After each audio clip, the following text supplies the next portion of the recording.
बॉलीवुड पोल खोल के नए एपिसोड में आपका स्वागत है भाई, आपका स्वागत है यारो, आपका स्वागत है भाई साहब। अगर आपने अभी तक मेरा चैनल सब्सक्राइब नहीं किया तो कर लो, घंटी नहीं दबाई तो जरूर दबाओ। देखो, आप घंटी नहीं दबाओगे तो आपको नहीं पता चलेगा जब मैं नया वीडियो पोस्ट करूंगा। बात को समझो यार भाई, अपनी दोस्ती है ना यार, तो घंटी दबा दो ना भाई। फाइनली आमिर खान ने चौथी शादी कर ली है। बहुत सारे लोग ये कह रहे हैं कि नहीं, ये आमिर की तीसरी शादी है, चौथी शादी नहीं है। आप सब लोग बिल्कुल गलत हो। आमिर खान की पहली पत्नी का नाम है रीना, जिससे 2 बच्चे हैं, एक बेटा एक बेटी। आमिर खान की दूसरी पत्नी थी एक ब्रिटेन की लड़की, जिससे आमिर खान का एक बच्चा है, जान खान, जो इंग्लैंड में रहता है। और आमिर खान की तीसरी पत्नी थी किरण राव, जिससे एक बच्चा है। और आमिर खान ने अब चौथी शादी की है गौरी से, जिससे एक बेटा है। अब आप में से बहुत सारे लोग ये जरूर कहेंगे कि भाई, इंग्लैंड की जो लड़की थी वो तो आमिर खान की सिर्फ गर्लफ्रेंड थी। भाई साहब, जब तक किसी औरत से आपका बच्चा नहीं है तब तक वो आपकी गर्लफ्रेंड है। जिस दिन उस औरत ने आपके बच्चे को जन्म दे दिया, उस दिन से वो आपकी पत्नी है, आप माने या ना माने। अगर आप उसको अपनी पत्नी नहीं मानते, अगर आप उस बच्चे को अपना बच्चा नहीं मानते, तो आपसे बड़ा मक्कार दुनिया में कोई दूसरा हो नहीं सकता, आपसे बड़ा बेशरम दुनिया में कोई दूसरा हो नहीं सकता। तो हकीकत यह है कि आमिर खान की चौथी शादी है, और यह भी आमिर खान ने मजबूरी में की है। अगर आप ध्यान से देखेंगे तो आमिर खान की चौथी पत्नी गौरी उनकी पहली 3 पत्नियों से ज्यादा सुंदर नहीं है। और अगर और ध्यान से देखोगे तो आपको पता लगेगा कि गौरी उन 3 पत्नियों से ज्यादा बूढ़ी दिखती है। लेकिन जैसे कि मैंने कहा कि आमिर खान मजबूर था गौरी से शादी करने के लिए, क्योंकि आमिर खान का बच्चा उसके पास है। और आपको यह जानकर हैरानी होगी कि आमिर खान का 33 साल का बेटा जुनैद अभी तक कुंवारा है। और उस कुंवारे बेटे के सामने खड़े होकर आमिर खान ने यह ऐलान किया था कि 5 जुलाई को मेरी शादी होने वाली है गौरी से। आप अंदाजा लगाइए और बेशर्मी की हद देखिए। हाँ, मेरी शादी हो रही है 5 जुलाई को, और बहुत ही छोटी शादी है। घर में कुछ खास दोस्त हैं, छोटा सा घर पे ही कर रहे हैं हम लोग, और सबकी दुआएं चाहेंगे हम सबकी, सब लोग, आप लोग हम ब्लेसिंग्स दें, प्रार्थना दें। और ये जानकर आपको अचंभा होगा कि आमिर खान की शादी की तैयारियां किसने की। आमिर खान की जो पहली 2 पत्नियां हैं, रीना और किरण, उन दोनों ने ही आमिर खान की शादी की पूरी तैयारियां की।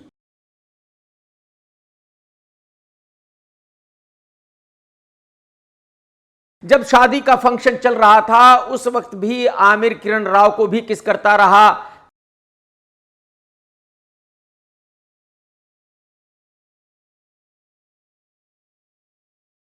रीना को भी प्यार दिखाता रहा, और उन्हीं के सामने चौथी शादी भी कर रहा था।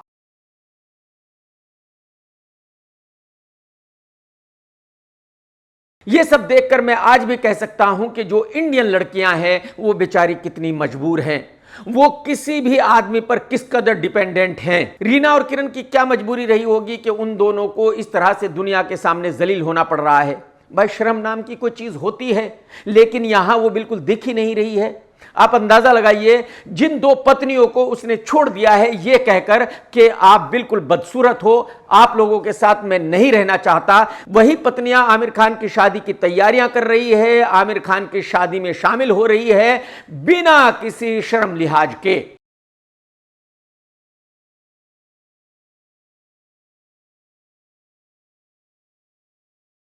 यह सब देखकर पता चलता है कि रीना और किरण को आज भी आमिर का सहारा चाहिए जिंदगी काटने के लिए। उनको ऐसा लगता है कि अगर उनके नाम के साथ आमिर का नाम नहीं जुड़ा होगा, आमिर के नाम से जो पब्लिसिटी उनको मिलती है वो नहीं मिलेगी, तो शायद उनकी जिंदगी आराम से नहीं कटेगी। यही वजह है कि मजबूरन उन दोनों को इसकी शादी में इस तरह से शामिल होना पड़ रहा है। वो बेचारी दोनों इसकी हां में हां इस तरह मिलाती है, जो ये कहता है वो करती हैं।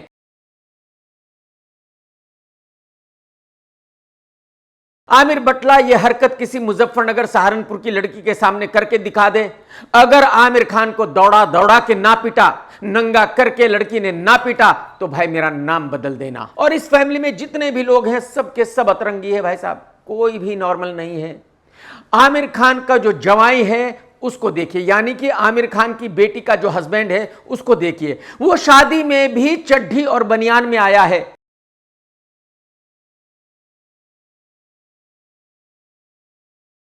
ये बंदा इतना गरीब है कि शादी के दिन के लिए भी ये कपड़े नहीं खरीद सकता, लेकिन आमिर की बेटी ने इससे शादी की है। आप अंदाजा लगाइए।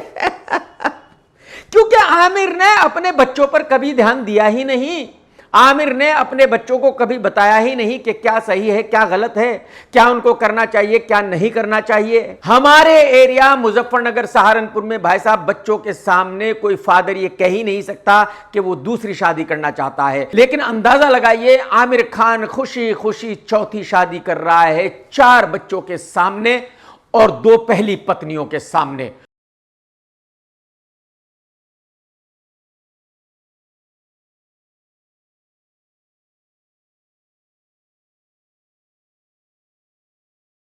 आमिर को बिल्कुल भी कोई झिझक नहीं है, कोई शर्म लिहाज नहीं है। आमिर खान डंके की चोट पे शादी कर रहा है। अच्छा, बॉलीवुड से कोई भी आदमी ये नहीं कहेगा कि आमिर खान ने सही किया है या गलत किया है। उसकी वजह यह है कि बॉलीवुड के जितने भी लोग हैं सब हमाम में नंगे हैं, कोई एक दूसरे को कुछ कह ही नहीं सकता। अगर कोई दूसरे को कहेगा तो वो उससे 4 सवाल पूछ लेगा कि तूने ये क्यों किया था, ये क्यों किया था। समझ रहे हो? तो ये सब एक जैसे हैं। खैर, बॉलीवुड वाले कुछ कहें या ना कहे, लेकिन आप लोगों को तो कुछ कहना जरूर चाहिए। आप लोगों को ऐसे आदमी को आइडल नहीं मानना चाहिए। आप लोगों को ऐसे आदमी की फिल्में बिल्कुल नहीं देखनी चाहिए। वैसे तो आमिर खान की पिछले 8 साल में जितनी भी फिल्में आई हैं सब की सब सुपर डुपर डिजास्टर रही है। लेकिन मैं आप लोगों से उम्मीद करता हूं कि फ्यूचर में आमिर की जो भी फिल्म आएगी आप उसको नहीं देखेंगे, उसका पूरी तरह से बॉयकॉट करेंगे। ऐसे आदमी को आप बढ़ावा नहीं दे सकते। बॉलीवुड में एक ट्रक नुमा एक्ट्रेस है जिसका नाम है हुमा कुरैशी। ये अपनी दिल्ली की है। इसी फ्राइडे को हुमा की एक फिल्म रिलीज हुई जिसका नाम बहुत ही अजीबोगरीब है, डू डाई डू। आप अंदाजा लगाइए, इन लोगों को नाम तक रखना नहीं आया, फिल्म बनाने की तो बात ही छोड़ दीजिए। हुमा ने इस फिल्म को जमकर प्रमोट किया, रोजाना कहीं ना कहीं गई ये बताने के लिए कि इसकी ये बहुत बड़ी फिल्म रिलीज होने वाली है। लेकिन बात यही खत्म नहीं होती कि इस लड़की ने ये फिल्म की और ये रिलीज हो रही है। एक्चुअली जब एक जगह इससे पूछा गया कि आपको क्या लगता है फ्राइडे को आपकी फिल्म रिलीज होगी तो क्या होने वाला है, तो हुमा ने कहा कि अभी मैं कुछ नहीं बता सकती, अभी शो के लिए हमारी फाइट चल रही है, क्योंकि जो थिएटर ओनर्स हैं वो ज्यादा शोज दे रहे हैं अल्फा को और वेलकम टू द जंगल को। जो मैंने कहा मुझे लगता है आपने सही सही सुना। हुमा ने कहा कि थिएटर ओनर से मेरी फाइट चल रही है ज्यादा शोज लेने के लिए। बताओ साला, एक ही जीवन में क्या क्या देखना पड़ेगा। ऊपर वाले ने किस गोले पर मुझे भेज दिया, जहां हुमा जैसी लड़कियां भी रहती है। आप अंदाजा लगाइए, हुमा की फाइट चल रही है थिएटर ओनर से। हुमा उनसे कह रही है कि मेरी फिल्म को ज्यादा शोज दो, अल्फा को और वेलकम 3 को शोज कम दो। ऊपर वाले उठा ले, नहीं रहना इस गोले पे मुझे यार। मतलब ये सब कुछ मैं देख ही नहीं सकता, मेरी कैपेसिटी ही नहीं है यार ये सब देखने की। हुमा मैडम, कुछ तो मर्यादा रखिए, कुछ तो खौफ खाइए, थोड़ी बहुत तो शर्म कीजिए। आपकी फिल्म कहां, अल्फा कहां, वेलकम 3 कहां, मतलब कुछ तो सोचिए। हद हो गई भाई। अगर हुमा को फिल्म बिजनेस के बारे में 1% भी पता होता तो शायद उसको यह पता होता कि अगर किसी थिएटर ओनर ने उसकी फिल्म को एक शो भी दिया है तो वो भी बहुत बड़ी बात है। हकीकत यह है कि किसी थिएटर ओनर को हुमा की फिल्म को लगाना ही नहीं चाहिए था। खैर, हुमा के इस पूरे प्रमोशन और ड्रामे के बाद भाई साहब क्या हुआ, फिल्म फ्राइडे को रिलीज हुई और जिस थिएटर पे भी ये फिल्म लगी थी वहां भाई साहब इतनी भीड़ आ गई, इतना हंगामा हो गया कि पुलिस को बुलाना पड़ा, लाठी चार्ज हुआ, तब तो जाके पब्लिक कंट्रोल में आई। पब्लिक का यह कहना था कि अगर उन्होंने हुमा की फिल्म को नहीं देखा तो उनके जीने का कोई मकसद ही नहीं है, उनकी जिंदगी बेकार चली गई है। भाई साहब, ये सब ड्रामा होने के बाद हुमा की फिल्म ने पहले दिन बिजनेस किया 25 लाख रुपए का। दूसरे दिन बिजनेस किया 30 लाख रुपए का। आप अंदाजा लगाइए, वीकेंड में 1 करोड़ का बिजनेस नहीं कर सकी ये फिल्म। और इस फिल्म के प्रोड्यूसर है हुमा और उसका भाई। इनके पास तो इतने पैसे हैं नहीं कि ये 20-25 करोड़ रुपए लगाकर ऐसी फिल्म बना पाते। एक्चुअली कोई बेचारा बॉलीवुड के बाहर का बंदा है जिसको इन्होंने फंसाया है, जिसके इन्होंने पैसे उड़ाए हैं। कहने का मतलब यह है कि इस फिल्म का बिजनेस इतना कमाल का हुआ है कि जब इस फिल्म की शूटिंग चल रही थी तो जो खाना आया था, जो उसका बिल था, वो बिल भी ये फिल्म रिकवर नहीं कर पाएगी। बाकी की चीजें तो छोड़ ही दीजिए। हुमा मैडम इतनी बड़ी सुपरस्टार है और भाई साहब ये अपने आप को सुपरस्टार कहते हुए थकती नहीं है। टिंगी आलिया की फिल्म अल्फा भी इसी फ्राइडे को रिलीज हुई और पहले ही दिन डिसास्टर हो गई। पहले दिन का बिजनेस हुआ सिर्फ और सिर्फ 5 करोड़ रुपए। ये मैं रियल बिजनेस की बात कर रहा हूं। जो वायरएफ ने टिकट्स खरीदे हैं उनको अलग रख देते हैं। उनको मिलाकर इस फिल्म ने पहले दिन बिजनेस किया 8 करोड़ रुपए का। लेकिन इस फिल्म ने एक नया रिकॉर्ड बनाया है। अब तक जो निर्माता थे वो टिकट्स खरीदते थे जो मल्टीप्लेक्स चेन्स हैं उनसे, जैसे कि पीवीआर, आइनॉक्स, सिनेपोलिस। ये पहली दफा हुआ है कि वायरएफ ने टिकट्स खरीदे हैं छोटे छोटे सेंटर में भी। अगर कोई थिएटर एक छोटे से शहर में भी है तो उस थिएटर के भी हर शो के 10 से 15% टिकट वायरएफ ने खरीदे हैं। कहने का मतलब यह है कि इस फिल्म का वीकेंड नेट रियल बिजनेस हुआ है तकरीबन 16 से 17 करोड़ रुपए। यह अलग बात है कि वायरएफ दिखाएगा 40-50 करोड़ रुपए। तो बॉलीवुड में यह एक नया बिजनेस शुरू हुआ है कि पहले 200-250 करोड़ रुपए की फिल्म बनाइए, फिर उसके टिकट्स भी खुद ही खरीदिए दुनिया को यह बताने के लिए कि आपने एक अच्छी फिल्म बनाई है, आपकी फिल्म हिट है। और टिंगी आलिया के लिए सबसे बुरी खबर यह है कि आने वाले फ्राइडे को रिलीज हो रही है धमाल 4, यानी कि अगले हफ्ते में अल्फा को बिजनेस करने का कोई चांस नहीं मिलने वाला। इससे पहले आलिया की फिल्म रिलीज हुई थी जिगरा, बहुत बड़ी डिसास्टर थी। उससे पहले आलिया की एक फिल्म रिलीज हुई थी गंगूबाई, जिसको हिट बताया गया था। हकीकत यह है कि वो भी एक बहुत बड़ी फ्लॉप फिल्म थी। तो फिल्म अल्फा का life time real net business होगा मैक्सिमम 40 करोड़ रुपए। कहने का मतलब यह है कि फिल्म एक बहुत बड़ी डिसास्टर है और इसने यह साबित कर दिया है कि आलिया की कोई फैन फॉलोइंग नहीं है। किसी को भी आलिया टिंगी की फिल्म देखनी ही नहीं है, क्योंकि वो हीरोइन दिखती ही नहीं है, वो बच्ची दिखती है।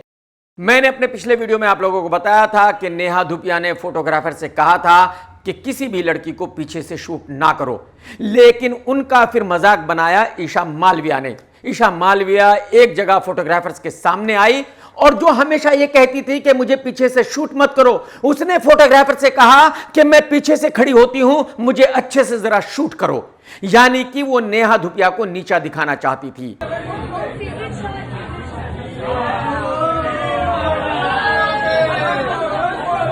खैर ईशा की मर्जी है कि भाई वो कहां से शूट कराना चाहती है, आगे से कि पीछे से। लेकिन मैं ईशा मालविया से यह जानना चाहता हूं कि मैडम जी आप क्या शूट कराना चाह रही हो? जब ना तो हेडलाइट्स है ना बम्पर है, तो फोटोग्राफर शूट क्या करे वो तो बताइए। पहले तो कुछ कराइए, कुछ होगा तो बेचारे फोटोग्राफर शूट करेंगे। बात को समझ रही हो? यह तो मैं आप लोगों को पिछले वीडियो में बता चुका हूं कि गौरव खन्ना और आकांक्षा का डिवोर्स हो गया है और आकांक्षा एक शो कर रही है इस वक्त। उस शो में आकांक्षा ने बताया है कि उसका डिवोर्स क्यों हुआ। उसने कहा कि शादी से पहले मेरे संबंध कई लड़कियों से थे, क्योंकि मैं लेस्बियन हूं, मुझे लड़कियां ज्यादा पसंद है लड़कों से। लेकिन उसी दौरान गौरव खन्ना मुझे कहीं मिला, उसने मुझे फोर्स किया और मैंने शादी कर ली। तो मैं शादी से पहले बाइसेक्सुअल थी।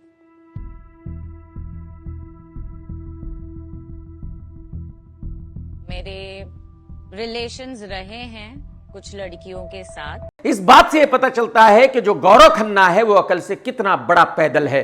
वो आंखों का अंधा नहीं है बल्कि अकल का भी अंधा है। आप अंदाजा लगाइए, गौरव ने एक ऐसी लड़की से शादी कर ली जो लेस्बियन है, जो स्ट्रेट है ही नहीं। आप यकीन कीजिए, अगर कोई लड़की मुझे ये कह दे कि वो लेस्बियन है तो भाई साहब मेरी हिम्मत नहीं होगी कि मैं उसकी शक्ल पर भी देखूं। मैं जिंदगी में दोबारा कभी उसकी शक्ल देखना पसंद नहीं करूंगा। लेकिन जबकि गौरव को यह अच्छी तरह पता था कि वो लड़की एक लेस्बियन है, स्ट्रेट नहीं है, इसके बावजूद भी गौरव इतना पगला गया था, इतना बावला हो गया था कि उसने उसी लड़की से शादी की। तो मेरे हिसाब से आकांक्षा की यहां बिल्कुल गलती नहीं है। जो भी गलती है पूरी गलती गौरव खन्ना की है। उसका डिवोर्स होना ही था जब उसने ऐसी घटिया हरकत की थी। वैसे तो इमरान हाशमी का कैरियर काफी सालों पहले खत्म हो चुका है। काफी सालों से ये लड़का या तो वेब सीरीज कर रहा है या छोटे मोटे विलन के रोल कर रहा है फिल्मों में। मुकेश भट्ट और महेश भट्ट दोनों भाई किसी वक्त में साथ में फिल्में बनाया करते थे। ये दोनों अलग हो गए हैं। यही वजह है कि काफी सालों से इन्होंने भी कोई एक अच्छी फिल्म नहीं बनाई है जो हिट हुई हो। तो इमरान भी वापसी करने की कोशिश कर रहा है और मुकेश भट्ट साहब भी एज ए प्रोड्यूसर वापसी करने की कोशिश कर रहे हैं। यही वजह है कि इन दोनों ने मिलकर आवारापन 2 फिल्म बनाई है। मैं आपको बता दूं कि इस फिल्म में इमरान हाशमी को कोई भी पैसा नहीं दिया गया, बल्कि इमरान एज ए पार्टनर है। प्रॉफिट होगा तो पैसे मिलेंगे, नहीं होगा तो नहीं मिलेंगे। इस फिल्म की हीरोइन है दिशा पता नहीं, जो इतनी सर्जरी करा चुकी है कि अब उसका फेस देखकर समझ में नहीं आता कि ये कौन सा फेस है, अब से 10 साल पहले वाला, 5 साल पहले वाला या 1 साल पहले वाला। बहुत लोगों का ऐसा मानना है कि शायद यह फिल्म चल जाएगी और इमरान हाशमी की वापसी हो जाएगी, इमरान फिर से स्टार बन जाएगा, लेकिन मुझे डाउट है। एनीवे, इस फिल्म का ट्रेलर रिलीज हो चुका है और मैं आपको बताऊंगा कि इस ट्रेलर में क्या है। ट्रेलर चालू होता है, इमरान एक बाइक पर जा रहा है। इमरान का डायलॉग शुरू होता है कि कुछ लोगों की कहानियां उनकी मर्जी से खत्म नहीं होती। अब इमरान एक कब्र पर जाता है, वहां फूल चढ़ा रहा है और आवारापन 1 का जो गाना था, अच्छा हिट गाना था, वही चालू होता है। इसका मतलब यह हुआ कि इस फिल्म के बनाने वालों के पास कोई नया गाना अच्छा नहीं है जो वो दिखा सके, लोगों को बता सके। अब लिखा हुआ आता है कि मुकेश भट्ट साहब ने कौन कौन सी हिट फिल्में बनाई है।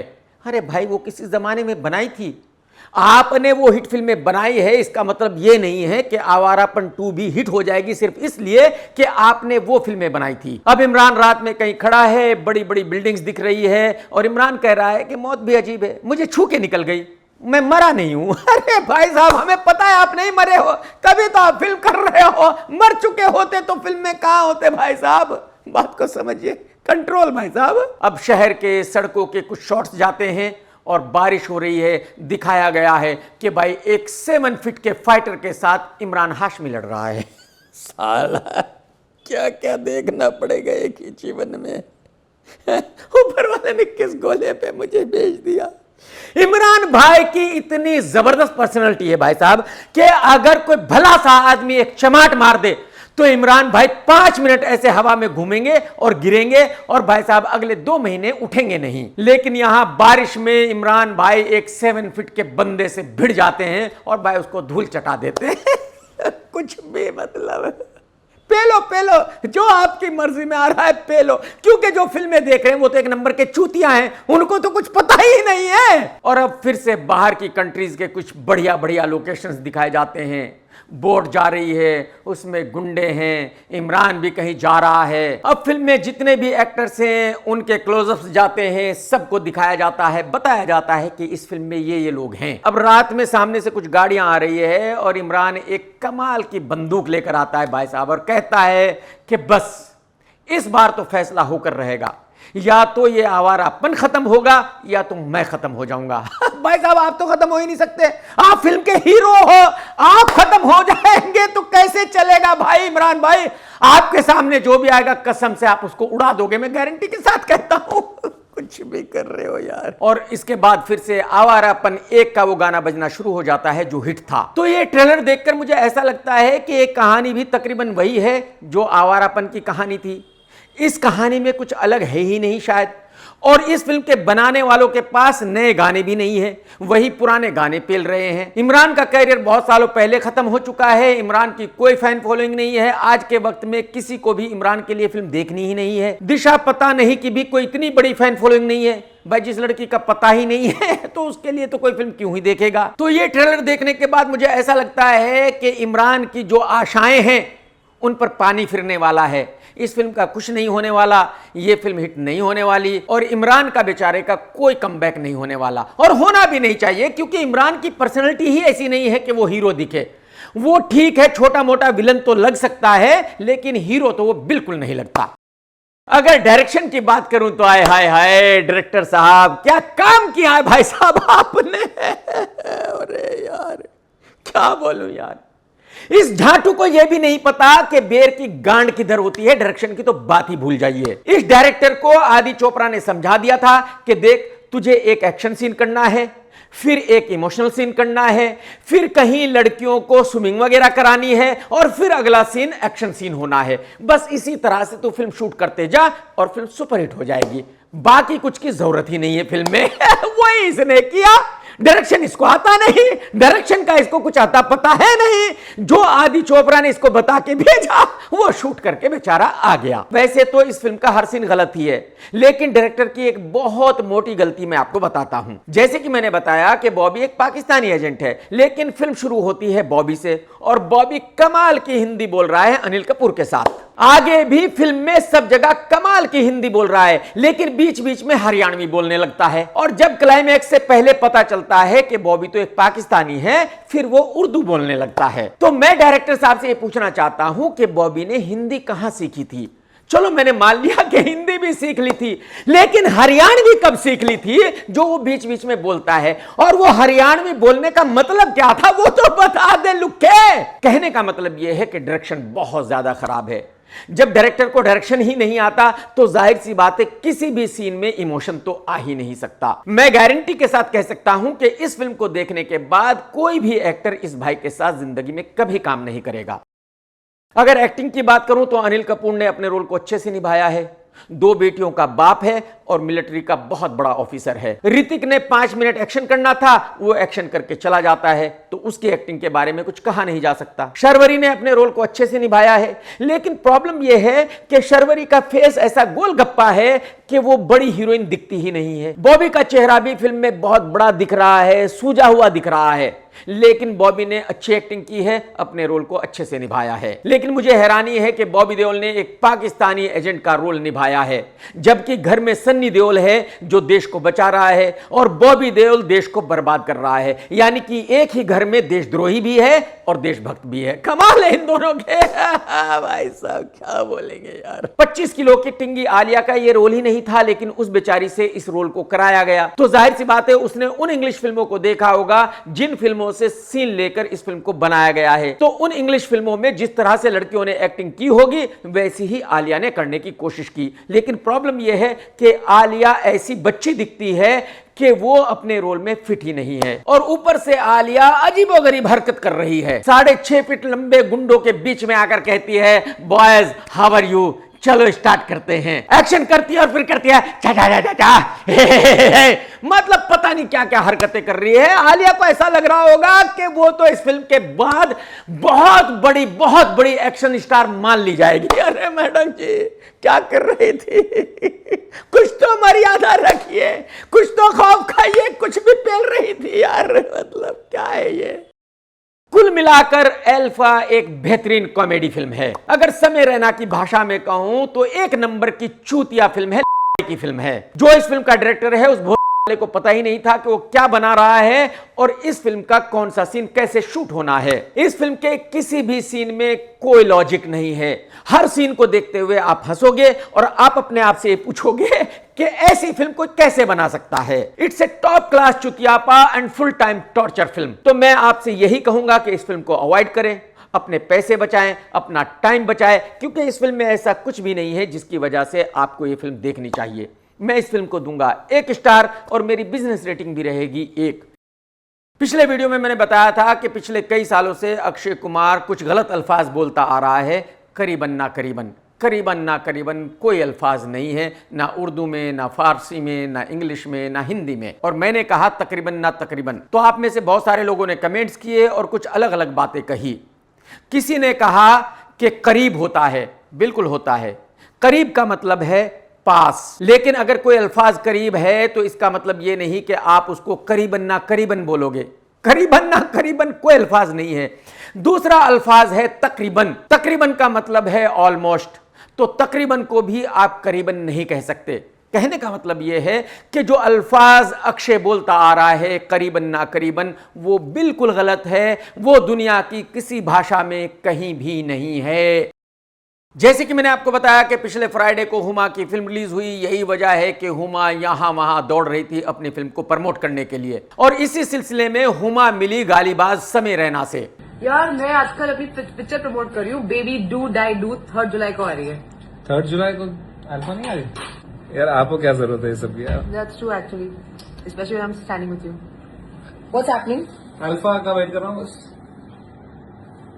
हुमा समय रैना से इसलिए मिली होगी ताकि उसकी फिल्म का कुछ प्रमोशन हो जाए, क्योंकि हुमा को ऐसा लगा होगा कि समय बहुत बड़ा सुपरस्टार है। समय अगर यह कह देगा पब्लिक से कि ट्रक नुमा हुमा की फिल्म देखो, तो सब लोग अपना घर बार मकान दुकान बेचकर उस फिल्म को देखने जाएंगे। लेकिन हुआ कुछ अलग। समय ने हुमा की खूब बेइज्जती की, समय ने हुमा का खूब मजाक उड़ाया और हुमा को बिल्कुल भी कोई प्रॉब्लम नहीं थी अपना मजाक उड़वाने में। आप अंदाजा लगाइए, गई अपनी फिल्म का प्रमोशन करने, उल्टा खुद का मजाक बना के वापसी आई। ये हमारे एक्टर बेचारे, इनको कुछ नहीं पता कौन इनके साथ मजाक कर रहा है, कौन रियल में कुछ कह रहा है। एक कोई फंक्शन था और वहां दो लड़कियां साथ में बैठी हुई थी और ये वीडियो वायरल है। ना जाने कितने लोग कह रहे हैं कि ये दोनों कितनी सुंदर दिख रही है, ये दोनों तो बेस्टीज हैं, ये है तो वो है। अब आप ये पूछेंगे कि ये दो लड़कियां कौन है, आप ही जरा देख लो।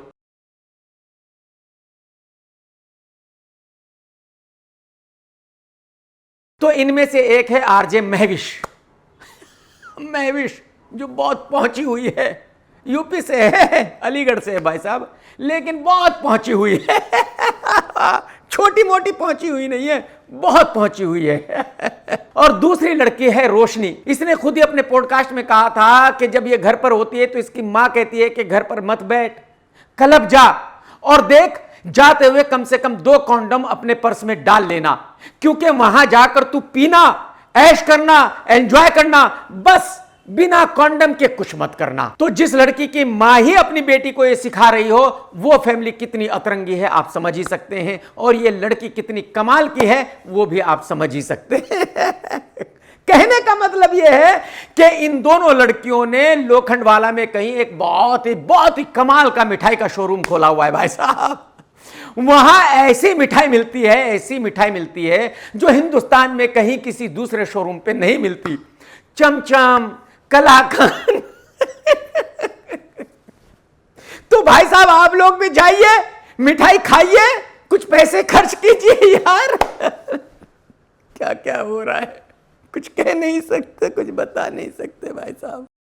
वैसे तो रेमो भाई ने पिछले 10 साल में कोई अच्छी फिल्म नहीं बनाई, कोई हिट फिल्म नहीं बनाई, लेकिन रेमो बेचारा इंसान बहुत कमाल का है, बहुत ही बढ़िया आदमी है, डाउन टू अर्थ है, और यही बात रेमो की मुझे पसंद है। लेकिन एक इंसान अच्छा है और फिल्म मेकर भी अच्छा हो, यह तो पॉसिबल नहीं है।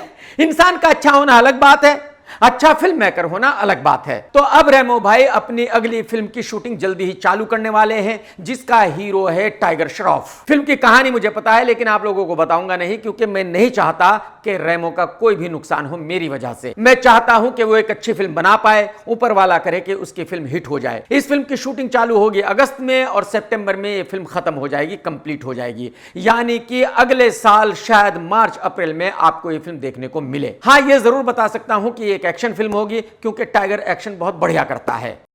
आप में से बहुत लोगों को शायद पता होगा कि जो वेलकम है, हेरा फेरी है, इनका प्रोड्यूसर है फिरोज नडियाडवाला। लेकिन अक्षय ने वेलकम 3 से फिरोज नडियाडवाला को तकरीबन निकाल दिया था, यानी कि सारे राइट्स अक्षय के पास थे, पूरी अथॉरिटी अक्षय के पास थी। कोई भी बिजनेस डील करनी थी वो सिर्फ अक्षय ही कर रहा था। किसी भी बिजनेस डील को फाइनल करने की अथॉरिटी सिर्फ और सिर्फ अक्षय के पास थी। और अब अक्की ने एक पब्लिक नोटिस निकाला है और उसमें बताया है कि फिरोज नडियाडवाला का हेरा फेरी 3 से भी कोई लेना देना नहीं है। इस फिल्म के सभी राइट्स अक्षय के पास है, सिर्फ अक्षय ही हेरा फेरी 3 बना सकता है, सिर्फ अक्षय ही किसी कंपनी के साथ इस फिल्म के लिए डील कर सकता है। इसका मतलब यह हुआ कि अक्की ने ओरिजिनल निर्माता फिरोज नडियाडवाला को वेलकम सीरीज से भी निकाल दिया है और हेरा फेरी 3 सीरीज से भी निकाल दिया है। इन फिल्मों के सभी राइट्स पूरी तरह अक्की के पास आ गए हैं। लेकिन एक जमाना वो था जब फिरोज और अक्की बहुत बढ़िया दोस्त हुआ करते थे, और मैं आप लोगों को हमेशा ही कहता हूं कि ये बॉलीवुड है, यहां ना कोई किसी का दुश्मन है हमेशा के लिए, ना कोई किसी का दोस्त है हमेशा के लिए। तो जहां एक वक्त में फिरोज और अक्की बहुत अच्छे दोस्त हुआ करते थे, आज वो दोनों एक दूसरे की शक्ल नहीं देखना चाहते, आज वो दोनों एक दूसरे से नफरत करते हैं, आज वो दोनों एक दूसरे के दुश्मन हैं। ये है बॉलीवुड भाई साहब। डायरेक्टर मिलाप ने हर्षवर्धन राणे के साथ एक फिल्म बनाई थी जो हिट रही थी। उसके बाद मिलाप की आई मस्ती 4 जो सुपर डुपर डिसास्टर रही थी, और अब मिलाप की एक और फिल्म आ रही है तेरा यार हूं मैं। इस फिल्म का ट्रेलर रिलीज कर दिया गया है। इस फिल्म में हीरो है इंदर कुमार का बेटा अमन कुमार, जो उदय चोपड़ा की कॉपी है। मेरे ख्याल में उदय चोपड़ा जब कभी हीरो हुआ करता था तो इस लड़के से बहुत अच्छा दिखा करता था। इस लड़के की पर्सनैलिटी इतनी कमाल की है कि अगर कोई इसको देख ले और उसको ये पता चल जाए कि ये हीरो है तो वो गश खाकर गिर पड़े। ये हीरो जब मुंह खोलता है तो अगर बच्चा इसको देख ले तो 4 दिन तक रोता रहे। लेकिन मिलाप भाई ने इसको हीरो दिखाने और बनाने की पूरी कोशिश की है। ट्रेलर चालू होता है और ये भाई एक हुडी पहन के आ रहा है और भाई साहब इस लौंडे के डोले शोले ऐसे दिखाए गए हैं कि भाई साहब ये तो भाई कमाल का हीरो है। इसकी पर्सनालिटी तो ऐसी है कि ऋतिक और रणबीर भी इसके सामने पानी भरते हैं। सही है भाई। अरे मिलाप भाई कुछ तो खौफ खा लेते गुरुजी, क्या दिखा रहे हो। और अब आगे एक एक्शन सीन दिखाया गया है। ये लौंडा आता है, डायलॉग बोलता है हाथ ऐसे करते हुए कि तुझे इतना मारूंगा, मरहम भी कहेगा कि वो तुझे ठीक नहीं कर सकता।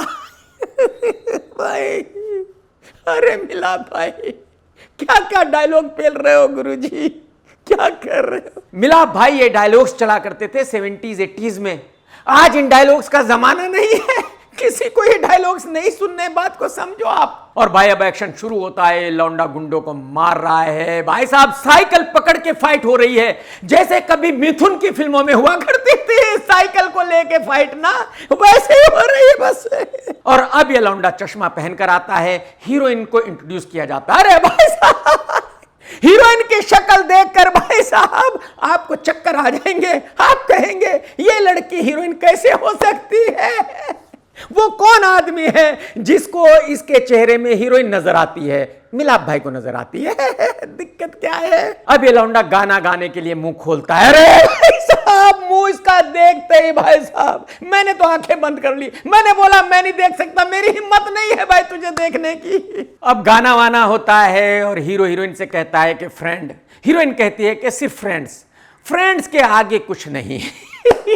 भाई आपने फिल्म बनाई है तो पब्लिक को पता ही है कि आगे क्या होने वाला है। अगर आप कह दोगे कि आगे कुछ नहीं होगा तो इससे क्या होने वाला है मुझे बताओ आप। अब लड़का और लड़की दोनों डायलॉग्स बोलते हैं और उन्हें सुनकर आप कहोगे कि भाई क्या कर रहे हो, क्यों बोल रहे हो, चुप रहो ना यार, डायलॉग्स बोलने की जरूरत क्या है, माफ कर दो भाई साहब। अब पता चलता है कि ये लड़की परेश रावल की बेटी है और परेश को हीरो जानता है। अब हीरो परेश रावल से 1 महीने का टाइम मांगता है कि भाई साहब अगर 1 महीने में तेरी बेटी को मुझसे प्यार नहीं हुआ तो मैं उसको छोड़कर हमेशा के लिए चला जाऊंगा।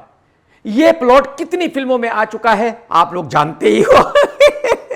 समझ रहे हो। और अब फिर से एक गाना दिखाया जाता है। अब हीरो और लड़की का फादर आपस में कुछ ना कुछ करते रहते हैं, कुछ ना कुछ टशन दोनों के बीच चलती रहती है, लड़की भी इन्वॉल्व होती रहती है और लड़की लड़के को नीचा दिखाने की कोशिश करती रहती है। अब लड़का परेश रावल से कहता है कि यार तेरी बेटी को देखने का बहुत दिल कर रहा है, तू कहे तो मैं उसको लंच पर ले जाऊं। अब फिर से एक गाना, फिर से एक्शन, फिर से लड़की को इंप्रेस करने की कोशिश। अब जॉनी लीवर की एंट्री होती है। वो परेश रावल से कहता है कि इसका मतलब ये हुआ कि तेरी बेटी को जो लाइन मार रहा है वो तेरा दोस्त है। आप अंदाजा लगाइए, ये हीरो और परेश रावल दोनों दोस्त हैं।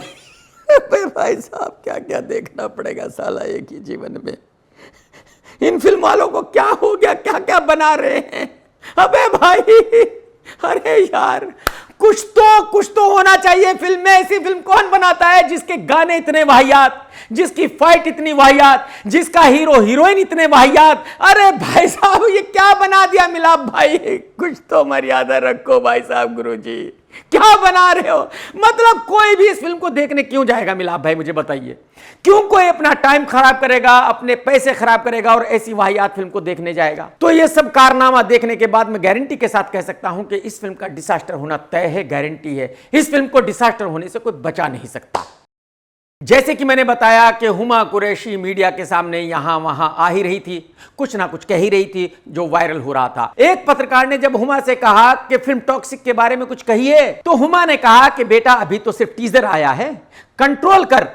इस फिल्म में ऐसी ऐसी चीजें हैं कि जब यह फिल्म रिलीज होगी जो देखेगा उसका देखकर दिमाग घूम जाएगा। मुझे ऐसा लगता है ये डेफिनेटली लोगों को हिला के रख देगी। और जो लड़कियां भी जिसमें हैं, अगर इतनी बड़ी बड़ी एक्ट्रेसेस इसमें काम कर रही हैं तो कुछ तो होगा ना मेरे दोस्त। थोड़ा पेशेंस रखो। अब हुमा रियल में क्या कहना चाह रही है वो मेरी समझ से बाहर की बात है। क्या हुमा ऐसा कहना चाह रही है कि जो कोई भी इस फिल्म को थिएटर के अंदर देखने जाएगा वो जब बाहर निकलेगा तो उसका दिमाग घूम चुका होगा? क्या हुमा ये कहना चाह रही है कि जो इस फिल्म के निर्माता है, जिन्होंने इस फिल्म पर 700 करोड़ रुपए लगाए हैं, इस फिल्म के रिलीज होने के बाद वो तकरीबन पागल हो चुके होंगे, उनका दिमाग हिल चुका होगा, घूम चुका होगा, क्योंकि इस फिल्म में नुकसान होगा तकरीबन 500 करोड़ रुपए का। आगे हुमा ने कहा कि इस फिल्म में इतनी बड़ी बड़ी एक्ट्रेस ने काम किया है तो कुछ तो बात होगी।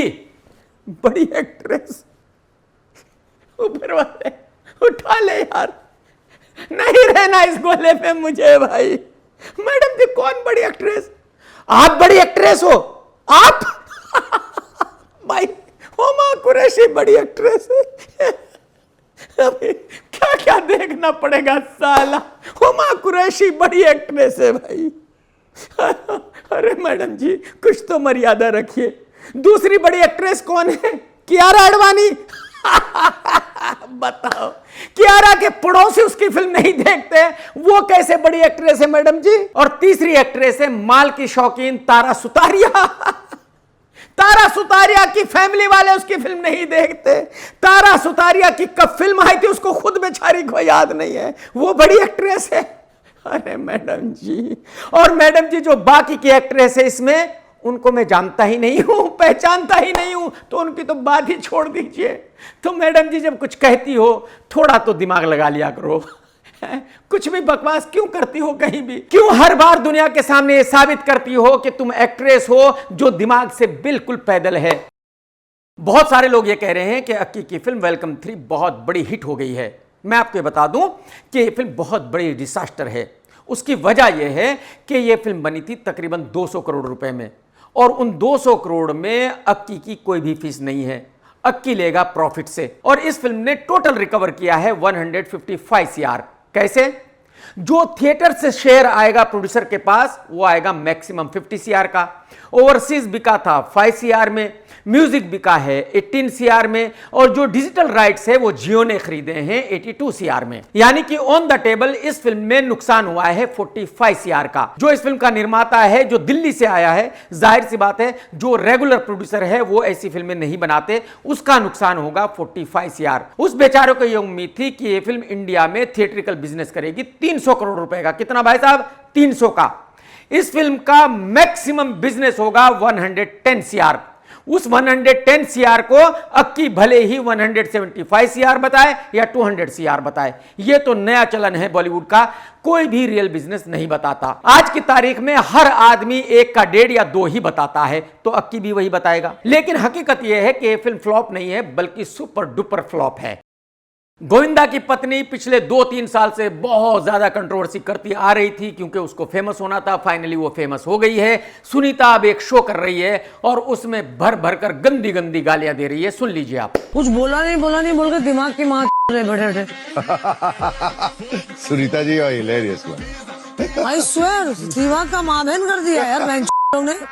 सुन लिया आपने? जो औरत इस तरह की गालियां देती हो वो घर में क्या करती होगी अपने बच्चों के सामने? जाहिर सी बात है वहां भी इसी तरह गालियां देती होगी, पति को भी इसी तरह गालियां देती होगी।